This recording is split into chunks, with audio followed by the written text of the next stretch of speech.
going on, guys? I'm Ben Bateman. And I'm Andrew Guy. And we are The Action Guys. Nice. This is Gandalf. Yeah. Yeah. I got that. Gandalf the Grey or Gandalf the White? All right, don't get cute. Hey, what's up, everybody? It's welcome back to another episode of The Action Guys. We are here on the Collider podcast feed. I'm going to make short work of this intro because we don't have Go ahead. an excessive amount of time today, and we have a lot of excessive awesome things to talk about. I'll just drink my water. Very cool.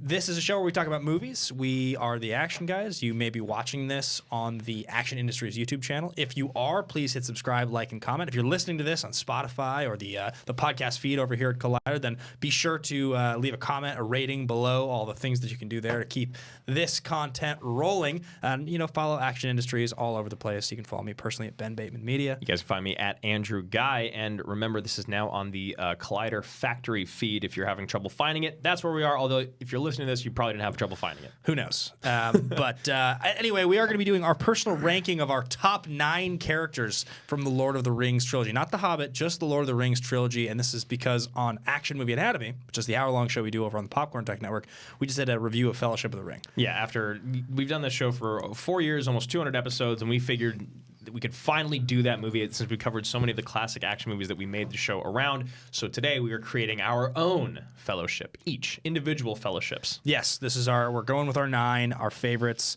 and we are going to count them down and rank them in reverse order. I'm going to jump in very first with my number 9, and this is not like our fellowship, like as in this is who we would take the ring. This is just our favorite 9 characters. Yeah. We did on the fellowship episode honorable mentions. So a couple honorable mentions that you will not see here, and we won't get to talk about here. Did get to talk about. So Grima Wormtongue was a favorite of mine that doesn't get to make my list. I mean, Saruman was one of mine as well. He's amazing. So yeah, go check out that episode of AMA. And what's your number 9? Your last member.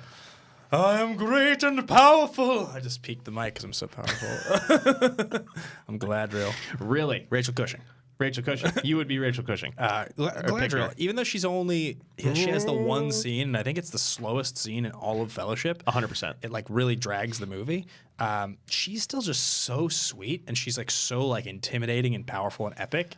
It also feels like if she was involved, the whole thing would have been easier. Yeah. Like if she was just on the journey with them, because she seems so all-knowing and all-powerful. It's also so weird when she says in that moment, she's like, I've passed the test. Now I can go into the lands or whatever she says. Right. As somehow she knew all along this was coming because she's an elf. She could feel it. Right. She's an elf, right? I think so. Elf princess? Yeah. Queen, something? Yeah. But dwarf breathes so loud, so yeah. shot him in the dark. Yeah. But she's just amazing. I mean, Cate Blanchett is one of the greatest actresses of all time, and she's just it's a great part of her career too. Good age. She's really young still. Yeah, she was one of the most famous people in the movie, and she was hardly even in it, but she had such a great scene. Yeah. Kind of scary scene. This is going to be a bit surprising for a lot of people, especially for 13-year-old Andrew.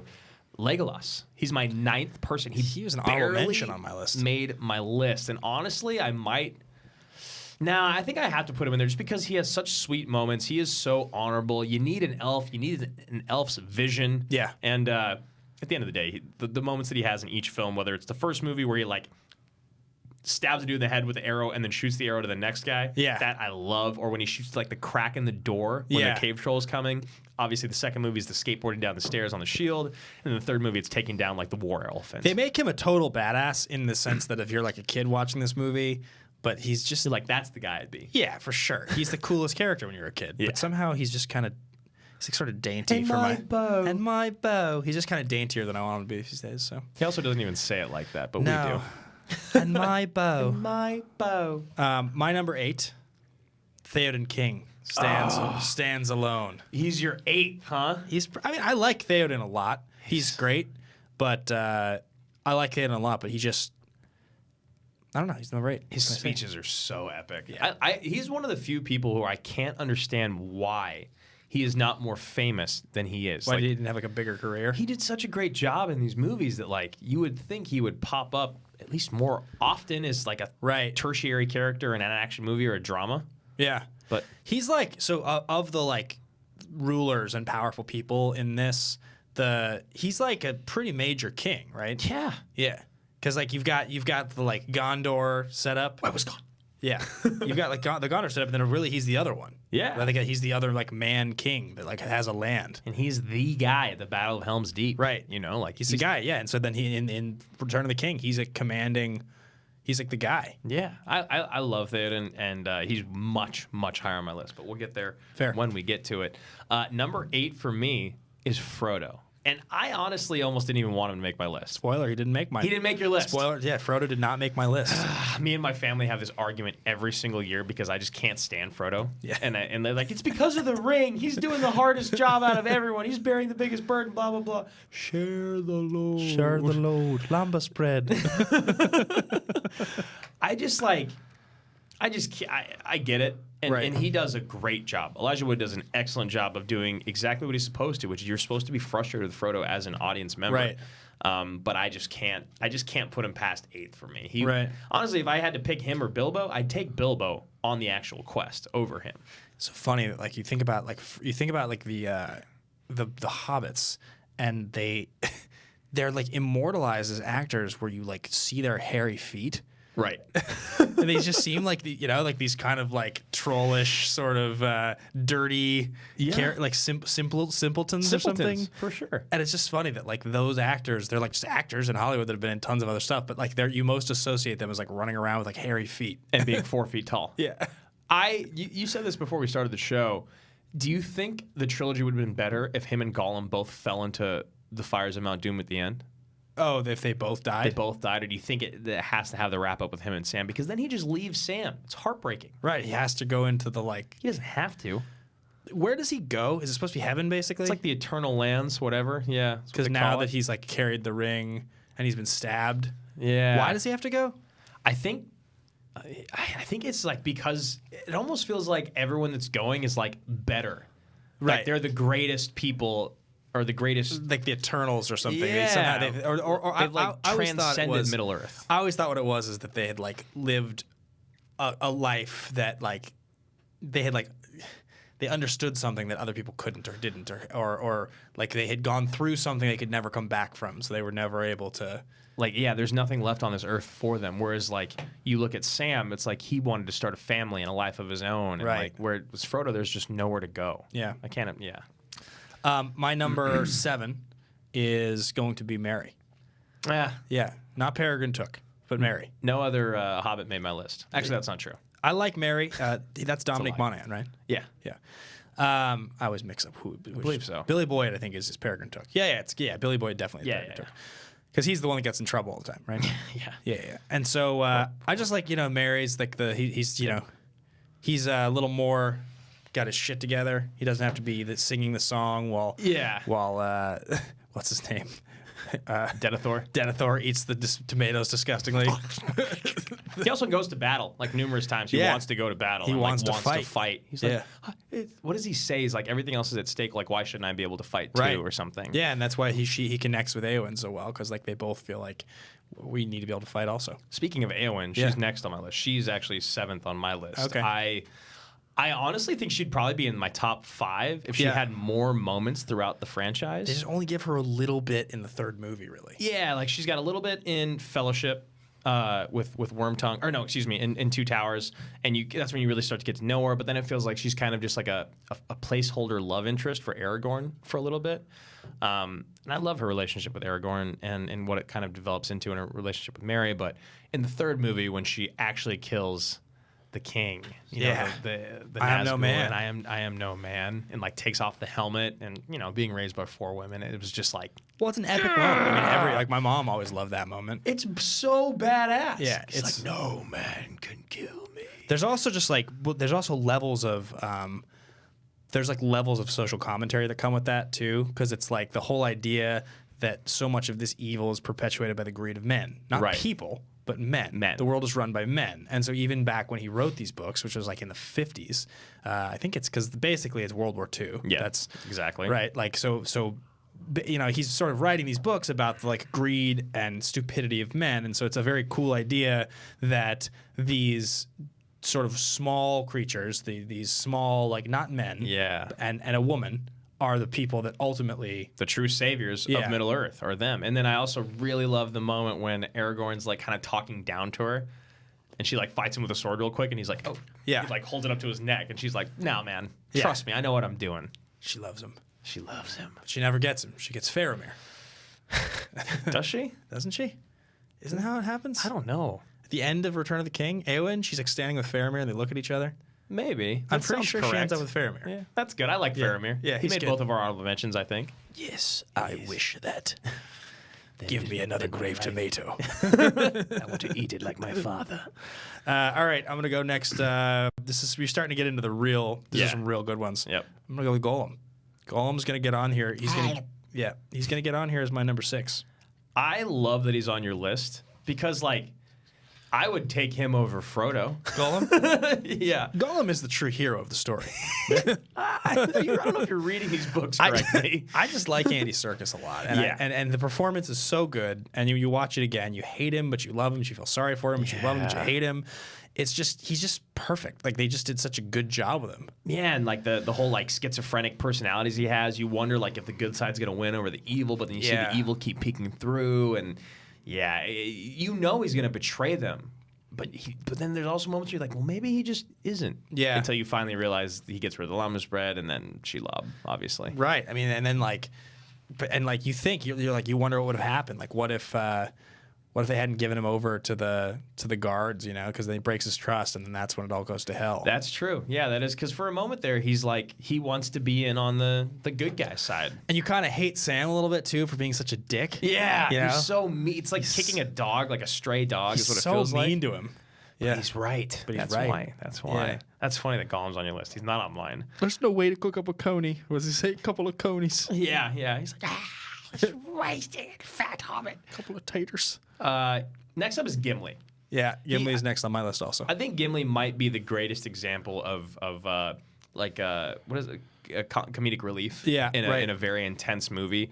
He's never too much. It's always perfect. Like, you never touch a dwarf. Yeah. And Touch me. Yeah, he's also, don't tell the elf. You know, like there's so many great moments, or like whenever him and Legolas are counting how many guys they've killed, and he's always behind no matter what he does. Yeah, of course. And also the great job by John Rhys Davies. Like he's just wonderful in the movies. He stays exactly in his lane, which I feel like everyone kind of does, but it'd be easy for him to kind of want to go above and beyond because he is the comedic relief. Right.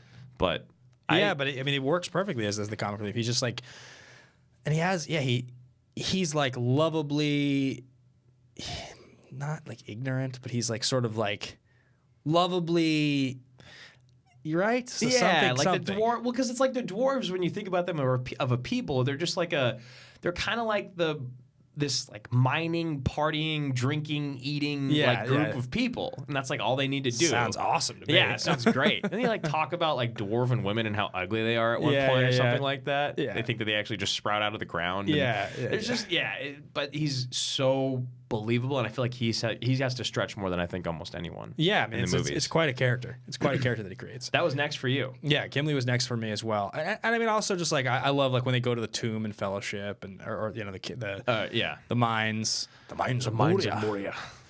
Keeps talking about his cousin. He's in the heartbreak there. Yeah, and he's dead and all that. Yeah. Here's my question though. While we were watching Fellowship, so when they go in there, and he's buried, right? He's in a tomb. Yeah, well, they see him at the tomb at the very end, like when they actually have the battle with the cave troll. Who buried him? They all got massacred and killed by these like goblins and orcs. Who had the time to put him in a tomb? That's a good. Maybe he got killed earlier on. Yeah, right. And then like they buried him, and then they all locked fought themselves him in their off, room. yeah. Yeah, and they died. I do like the book, and like the last line is just like straight down. Right. Yeah, that one's great. All right, we're getting into the real good ones now. So do you want to go? Do you want me to do another one then, since I did your next one? Or do you want to just take the lead? So 9, 8, 7, 6, 5. So we're into my top 4 now. How many you got left? So I'll do my fifth then. So my fifth is Boromir. I know. How's Boromir number 5 for you? Because he's evil. He dies because he's evil. He should have been king. No, he would have been a horrible king. But he would have been a just king if they had just given him the ring. Just give Boromir the ring. It'll be fine. Have you signed that change.org petition to remake the movies? Look, I love Boromir. I think he's the best part of Fellowship. Yeah. Probably. He may be on my list. He might be. Yeah, sure. Yeah, Sean Bean just does such a great job, and as we talked about on our episode of Fellowship, like he is the driving storyline. Like his arc is the driving storyline in Fellowship. It feels He's like just so compelling. Yeah, he really is, and like you really understand where he comes from, but from the moment you see him, you're like, he's just a little off, Right. 100%. But I love Boromir. Huge fan. His death is maybe the greatest. His death at the end of Fellowship is my favorite scene in all the movies. All 3 movies.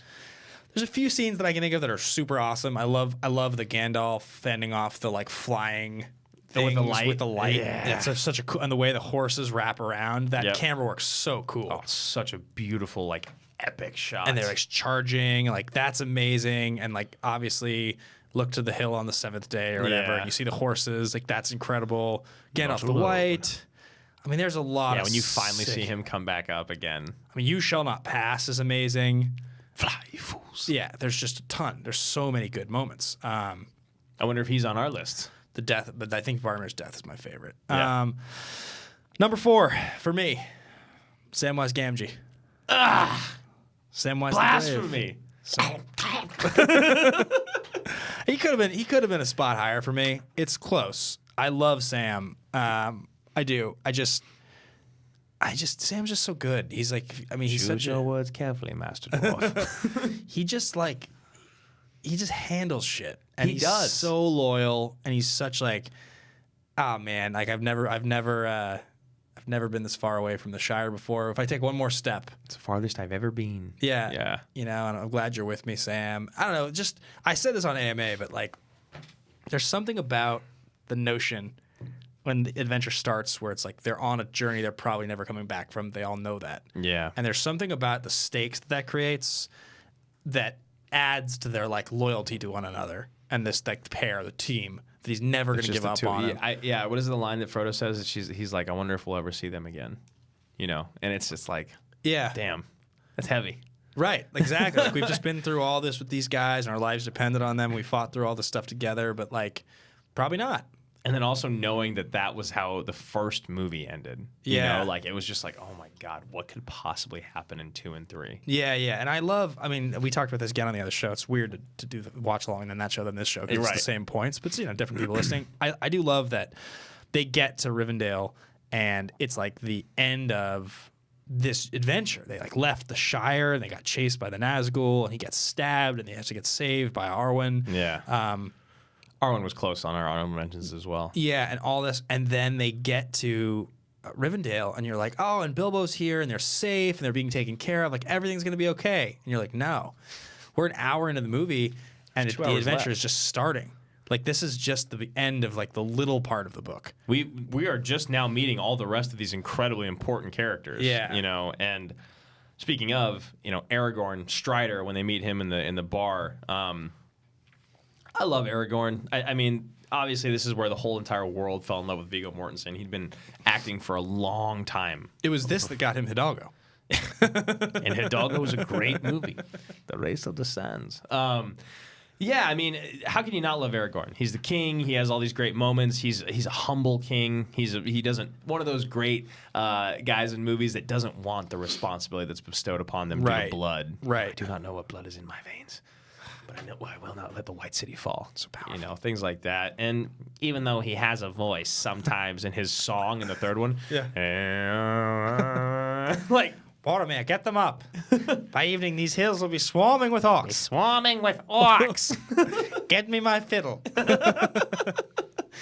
But like, dude, when he deals with Lurtz right after Boromir's death or before Boromir's He death, just handles it. oh, like no problem. Like, and it's like you're like, oh, you almost get killed. Yeah, It's not like when the shield goes, that is. catches his neck, And he's like, but he like gets out of it. You're like, Yep. whoa, one edge to the left, like. yeah. But yeah. he's a king, and he's a ranger, and he's like powerful, and he's really great fighter. Yeah, like that, because right after that, or right before the whole battle goes down with Boromir Lurtz, and it's like when he tells Frodo to run and he turns around, there's that slow sweeping shot of him against like 100 orcs. Yeah. He's just by himself. Yeah. And you're like, yes. Because he's gonna handle He's it. going to handle it. He's going to be just fine. Yeah. And then also, at the end, he's the king. I love the final. I think the final 25 minutes of Fellowship is perhaps my favorite sequence in all of Lord of the Rings, just because not even just the Boromir death part, but everything you just talked about. Boromir trying to take the ring, which is such a heartbreaking one when he really just tries to take it. He actually tries to take it And from then, Frodo. and then when he he saves him, Aragorn saves him, and then they're talking, and then you see the sword, and you're like, oh no, there's about to be a battle. Yeah. He's like, run, and then he stands up, and then Boromir, and he's protecting Merry and Pippin, and he dies, and the fight with Lurtz, and then the ending, and Sam's drowning. Like, God, the end of that movie's good. Oh, it's perfect. And also in that moment, you have the moment where Aragorn closes his hand, like closes Frodo's hand over the ring, and then in the second one, he's like, ride out, and meet them. Yeah. Like you think he's gonna die essentially. So that's what he's. So anyway, I love Aragorn, and then my favorite Aragorn moment, hands down, is my friends. You bow to no one. Yeah, and Return of the King. Every time gets me, tears. He's my number 3, Aragorn. Oh yeah, So we're just gonna go back and forth now. Is he number 4 for you? Yes, that's my number 4. So he's your number 3. So my number 3 Yeah. is Theoden King. You put him high. I love Theoden. All of his speeches are so excellent in Two Towers. It's also a good, really good recovery because when you first meet him and he's so sick. Yeah. In the second movie, he looks like crazy. He looks like dying. And then as the color starts to come back to his face, And he's the like, liars, where is my son? Where's my son? You're like, oh no. Yep. And his relationship with Eowyn, and he's just a straight up king. Like in the moment where he tells Merry, he's like, "You're not going to war. You're not going to battle. You won't slow down one of my riders. You won't get in the way." Like I love how matter of fact he is, and like and he has that king's pride where he's like still angry at Gondor. He doesn't want to go help them. Yeah. Where were they? We're not going to call for help. And yeah, I think I love Theoden more than anyone else in the world does. Yeah, you've got him high. Yeah. I'm gonna say, but no, it's totally fair. I mean, he's a great character. He could have been higher for me. I never I don't think about him in the same way that you do. Like he doesn't chart for me when I think about him as like one of the great. horn of Helmhammer sound one last time in the deep. Yeah, So good. Exactly. Like he has like he has some really good moments where he's like kind of gazing off and saying really sad things. Where you're like, this is like the lamentations of a king, sort of. Yeah, the burdens they must carry, all the lives they've lost, and they're supposed to protect, and also like he kind of loses it a couple times, where he just like wants to give up, right? And I relate to that. Yeah, because and there's like, what's the sequence in like I think it's in Two Towers, where like Aragorn is saying something, and he like yells at him. What's that exchange? And Aragorn's just like. He's asking him to do something. Well, there's the thing where Aragorn's like kind of telling him what to do, and he's like, "Last time I checked, it was Theoden who was the king of and not Aragorn." Right, blah, blah, right. blah. And he like checks him. Well, he checks him, but then there's also that moment where he's like, he says something about like we're not equipped for this, and Aragorn's like, "Have you seen these men? They're hanging on by a thread or something like that." Right. Isn't that him who says that? It's been a little while since I've seen Two Towers, but Yeah. I'm not sure exactly what you're talking about, but I think I know the moment that you're speaking of. Yeah. I can't exactly remember, but that movie's great. I should go watch Two Towers again. You really should. I mean, that was my favorite for a really, really long time. Not just because of Helm's Deep battle, but because of Theoden specifically and all of his lines during Helm's Deep, and like going out and riding out into the.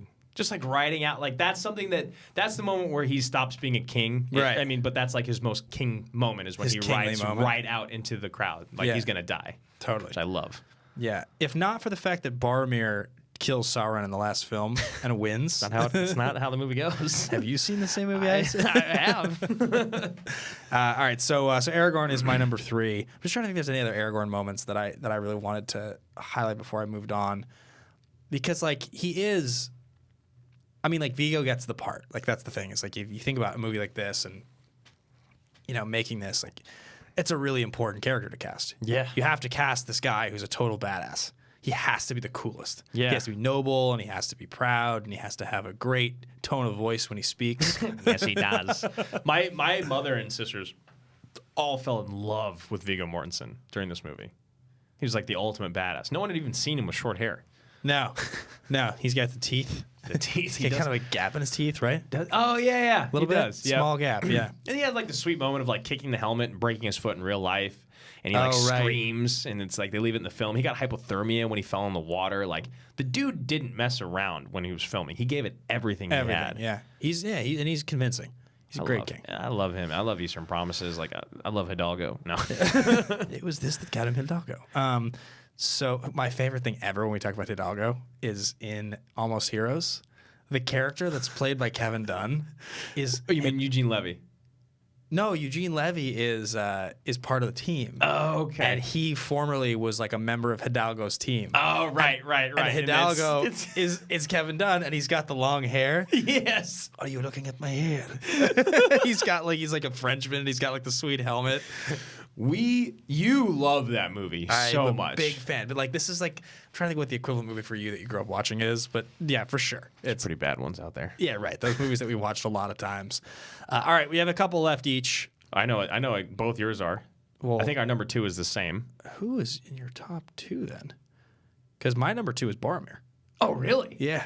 I saved. You did. I swapped it the more I thought about it, the more I decided. As much as he's my favorite character. Talk about Boromir. I mean, what more is there to say?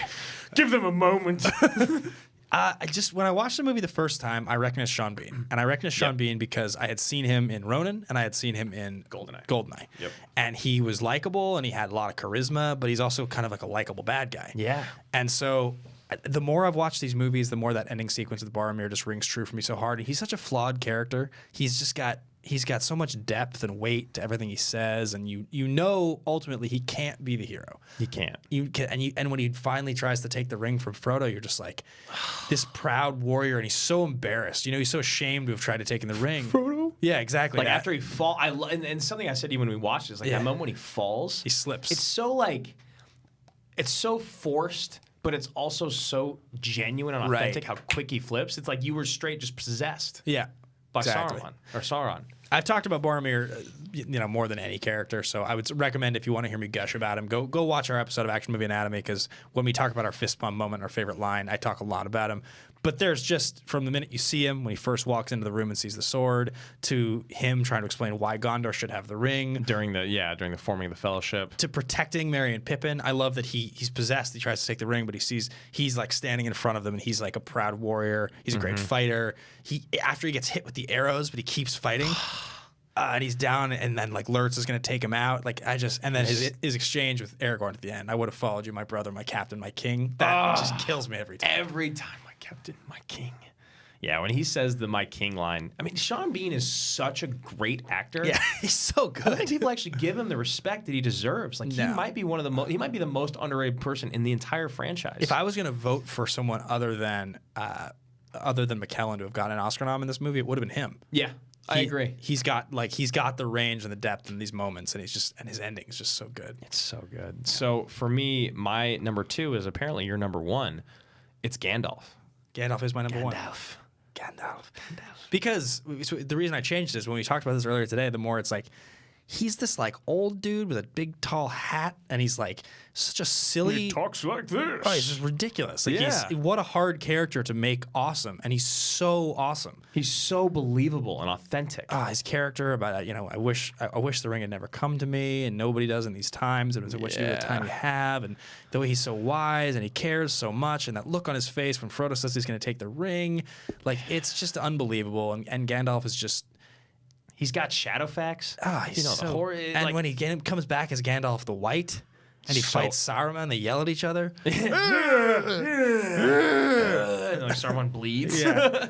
I love, like the moment on the horse with the staff and scaring away the Nazgul, and like the speech that he has with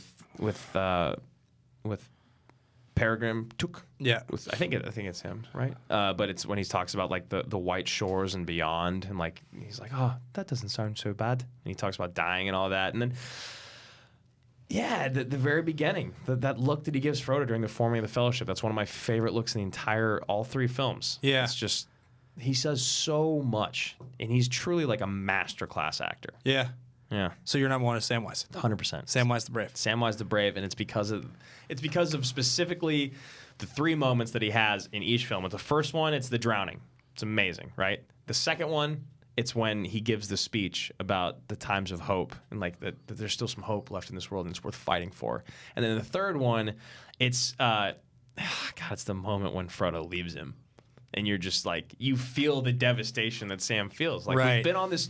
We've gone through the worst, truly the worst. We've saved the entire world together. Yeah. And you're just going to leave me now? Yeah. Yeah. It breaks my heart. It's so sad. But he gets happily married. He does get happily married. I mean, that's the thing about Sam, too, is that he's always been the one that's been the more resilient of the two. He wants to go back to Hobbiton. He wants to go back and live a normal life. In the Shire. I mean, that's what he wants. Which I actually love that, too. Yeah. I mean, Sam is wonderful. He's so... The drowning sequence is just so, like, he just throws himself in the water. I can't carry the ring for you, but I can carry you. I can't carry you. And then, like, he goes all the way down the mountain, sees the bread, and then climbs all the way back up just to save Frodo. He carries the ring and then gives it back to Frodo. That's such great casting, too. I know, like Sean Astin. He was so good, though. He was perfect. Perfect. Yeah, perfect. So. Yeah. Anyway, guys, that's going to wrap up our personal fellowships, our top 9 characters each. Be sure to check out the full episode of the Fellowship of the Ring that we do over on Action Movie Anatomy on the Popcorn Talk Network. There's also an old episode you can find, which I think is our top 9 fist pump moments from the full trilogy. Yeah, we do 3 from each film, and this is like maybe 2 years ago. A couple years ago. You guys can go find that if you want a little more content of us talking about Lord of the Rings. But thanks for listening. Thanks for watching. Be sure to comment, leave your thoughts below. Give a great review of the show on iTunes. Thank you for listening to it, as always, and thank you for Collider for hosting us. We will be back same time, same place with another awesome show next week.